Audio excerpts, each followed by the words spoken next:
1 Tesalonika pasal 3. Kabar baik yang dibawa oleh Timotius. Kami tidak dapat tahan lagi, karena itu kami mengambil keputusan untuk tinggal seorang diri di Athena. Lalu kami mengirim Timotius, saudara yang bekerja dengan kami untuk Allah dalam pemberitaan Injil Kristus, untuk menguatkan hatimu dan menasihatkan kamu tentang imanmu, supaya jangan ada orang yang goyang imannya karena kesusahan-kesusahan ini. Kamu sendiri tahu bahwa kita ditentukan untuk itu, sebab juga waktu kami bersama-sama dengan kamu, telah kami katakan kepada kamu bahwa kita akan mengalami kesusahan, dan hal itu, seperti kamu tahu, telah terjadi. Itulah sebabnya, maka aku, karena tidak dapat tahan lagi, telah mengirim dia, supaya aku tahu tentang imanmu, karena aku khawatir kalau kamu telah dicobai oleh si penggoda, dan kalau usaha kami menjadi sia-sia. Tetapi sekarang, setelah Timotius datang kembali dari kamu dan membawa kabar yang menggembirakan tentang imanmu dan kasihmu, dan bahwa kamu selalu menaruh kenang-kenangan yang baik akan kami, dan ingin untuk berjumpa dengan kami, seperti kami juga ingin untuk berjumpa dengan kamu, maka kami juga, saudara-saudara, dalam segala kesesakan dan kesukaran kami, menjadi terhibur oleh kamu dan oleh imanmu. Sekarang kami hidup kembali, asal saja kamu teguh berdiri di dalam Tuhan. Sebab ucapan syukur apakah yang dapat kami persembahkan kepada Allah atas segala sukacita yang kami peroleh karena kamu di hadapan Allah kita. Siang malam kami berdoa, sungguh-sungguh, supaya kita bertemu muka dengan muka dan menambahkan apa yang masih kurang pada imanmu. Kiranya Dia, Allah dan Bapa kita, dan Yesus Tuhan kita, membukakan kami jalan kepadamu. Dan kiranya Tuhan menjadikan kamu bertambah-tambah dan berkelimpahan dalam kasih seorang terhadap yang lain dan terhadap semua orang, sama seperti kami juga mengasihi kamu. Kiranya Dia menguatkan hatimu, supaya tak bercacat dan kudus di hadapan Allah dan Bapa kita pada waktu kedatangan Yesus, Tuhan kita, dengan semua orang kudusnya. 1 Tesalonika pasal 4. Nasihat supaya hidup kudus. Akhirnya, saudara-saudara, kami minta dan nasihatkan kamu dalam Tuhan Yesus. Kamu telah mendengar dari kami bagaimana kamu harus hidup supaya berkenan kepada Allah. Hal itu memang telah kamu turuti, tetapi baiklah kamu melakukannya lebih bersungguh-sungguh lagi. Kamu tahu juga petunjuk-petunjuk mana yang telah kami berikan kepadamu atas nama Tuhan Yesus. Karena inilah kehendak Allah, pengudusanmu, yaitu supaya kamu menjauhi percabulan, supaya kamu masing-masing mengambil seorang perempuan menjadi istrimu sendiri dan hidup di dalam pengudusan dan penghormatan, bukan di dalam keinginan hawa nafsu, seperti yang dibuat oleh orang-orang yang tidak mengenal Allah. Dan supaya dalam hal-hal ini, orang jangan memperlakukan saudaranya dengan tidak baik atau memperdayakannya. Karena Tuhan adalah pembalas dari semuanya ini, seperti yang telah kami katakan dan tegaskan dahulu kepadamu. Allah memanggil kita bukan untuk melakukan apa yang cemar, melainkan apa yang kudus. Karena itu siapa yang menolak ini bukanlah menolak manusia, melainkan menolak Allah yang telah memberikan juga rohnya yang kudus kepada kamu.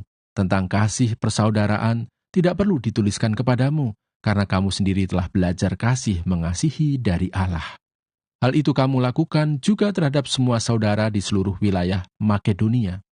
Tetapi kami menasihati kamu, saudara-saudara, supaya kamu lebih bersungguh-sungguh lagi melakukannya. Dan anggaplah sebagai suatu kehormatan untuk hidup tenang, untuk mengurus persoalan-persoalan sendiri, dan bekerja dengan tangan, seperti yang telah kami pesankan kepadamu, sehingga kamu hidup sebagai orang-orang yang sopan di mata orang luar, dan tidak bergantung pada mereka. Kedatangan Tuhan. Selanjutnya, kami tidak mau, saudara-saudara, bahwa kamu tidak mengetahui tentang mereka yang meninggal, supaya kamu jangan berduka cita seperti orang-orang lain yang tidak mempunyai pengharapan. Karena jikalau kita percaya bahwa Yesus telah mati dan telah bangkit, maka kita percaya juga bahwa mereka yang telah meninggal dalam Yesus akan dikumpulkan Allah bersama-sama dengan Dia. Ini kami katakan kepadamu dengan firman Tuhan, kita yang hidup, yang masih tinggal sampai kedatangan Tuhan, sekali-kali tidak akan mendahului mereka yang telah meninggal. Sebab pada waktu tanda diberi, yaitu pada waktu penghulu malaikat berseru dan sangkakala Allah berbunyi, maka Tuhan sendiri akan turun dari sorga, dan mereka yang mati dalam Kristus akan lebih dahulu bangkit. Sesudah itu, kita yang hidup, yang masih tinggal, akan diangkat bersama-sama dengan mereka dalam awan menyongsong Tuhan di angkasa. Demikianlah kita akan selama-lamanya bersama-sama dengan Tuhan. Karena itu hiburkanlah seorang akan yang lain dengan perkataan-perkataan ini. 1 Tesalonika pasal 5. Berjaga-jaga.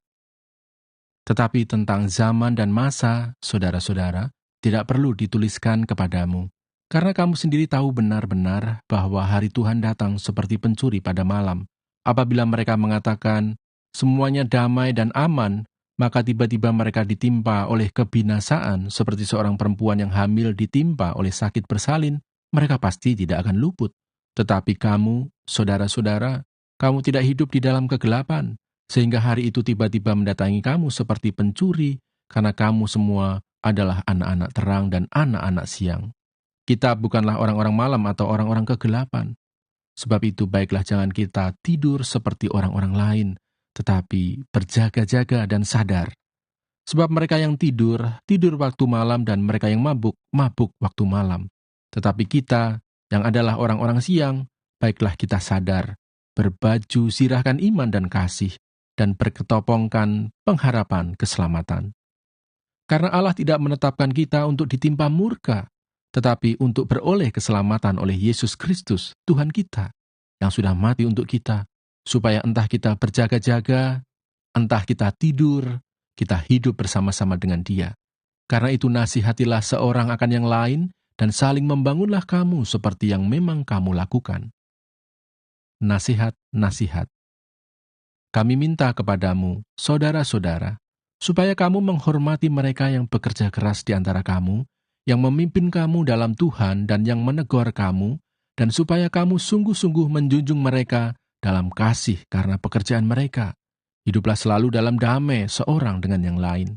Kami juga menasihati kamu, saudara-saudara. Tegurlah mereka yang hidup dengan tidak tertib, hiburlah mereka yang tawar hati, belalah mereka yang lemah, sabarlah terhadap semua orang. Perhatikanlah, supaya jangan ada orang yang membalas jahat dengan jahat, tetapi usahakanlah senantiasa yang baik terhadap kamu masing-masing dan terhadap semua orang. Bersukacitalah senantiasa, tetaplah berdoa, mengucap syukurlah dalam segala hal, sebab itulah yang dikehendaki Allah di dalam Kristus Yesus bagi kamu. Janganlah padamkan roh, dan janganlah anggap rendah nubuat-nubuat. Ujilah segala sesuatu, dan peganglah yang baik. Jauhkanlah dirimu dari segala jenis kejahatan. Salam. Semoga Allah damai sejahtera menguduskan kamu seluruhnya, dan semoga roh, jiwa, dan tubuhmu terpelihara sempurna dengan tak bercacat pada kedatangan Yesus Kristus, Tuhan kita. Ia yang memanggil kamu adalah setia. Ia juga akan menggenapinya. Saudara-saudara, doakanlah kami. Sampaikanlah salam kami kepada semua saudara dengan cium yang kudus. Demi nama Tuhan, aku minta dengan sangat kepadamu, supaya surat ini dibacakan kepada semua saudara. Kasih karunia Yesus Kristus Tuhan kita menyertai kamu.